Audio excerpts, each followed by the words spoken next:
Welcome to the word of God through 40 days till good Friday. ఈరోజు దేవుడు మనతో మాట్లాడాలనుకుంటున్న వాక్యం ఏమిటంటే లూకా సువార్త 19వ అధ్యాయము 10వ వచనము. నశించిన దానిని వెదకి రక్షించుటకు మనుష్య కుమారుడు వచ్చిందని అతనితో చెప్పాను.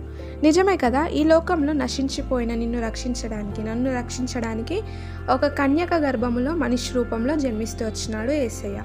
ఒక మనిషికి 100 గొర్రెలుండి, ఒక గొర్రెల కాపరికి 100 గొర్రెలుండి 99 గొర్రెలు సేఫ్గా ఇంటికి చేరాక ఓన్లీ ఒక్క గొర్రె తప్పిపోయినట్లయితే ఆ గొర్రెల కాపరి 99 గొర్రెలు ఉన్నాయి కదా అనేసి సేఫ్గా ఉండొచ్చు, హ్యాపీగా ఉండొచ్చు. కానీ అలా ఉండడు. తప్పిపోయిన ఒక్క గొర్రె కోసం ముళ్ళ పొదల్లోకి అన్నిట్లోకి వెళ్ళి సెర్చ్ చేస్తూ ఉంటాడు.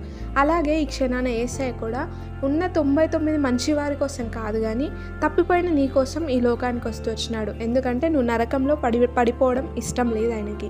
నువ్వు తప్పిపోవడం అస్సలు ఇష్టం లేదు. చెడు కార్యాల్లో మునిగి తేలడం, నువ్వు ఈ లోక మోసంలో మునిగి తేలడం, ఈ లోక మనుషులతో ఇష్టం వచ్చినట్టు ప్రవర్తించడం ఆయనకి ఇష్టం లేదు.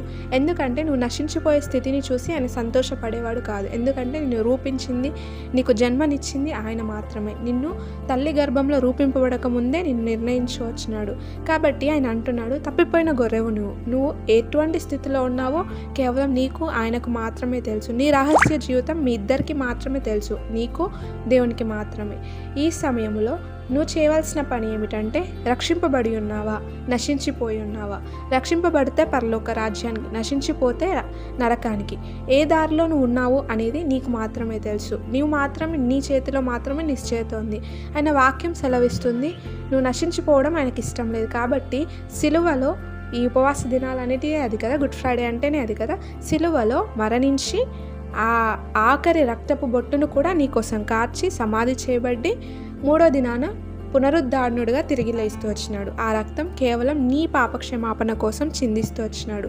మరి నువ్వు ఇంకా నశించిపోయిన స్థితిలో ఉంటే ఆయన చిందించిన రక్తానికి విలువ ఇక్కడిది. నిన్ను తన రక్తం చేత విలువ పెట్టి కొన్నాడు. కాబట్టి నువ్వు ఇంకా నశించబడిన దానవు కాదు. ఆయనను అంగీకరించు. ఆయన నీ జీవితంలోకి వస్తే నీ పాపాలన్నీ క్షమించబడతాయి. కాబట్టి ఈ వాక్యము మన జీవితంలో నెరవేరునుగాక. ఆయన నిన్ను అంగీకరించునుగాక. ఆమెన్.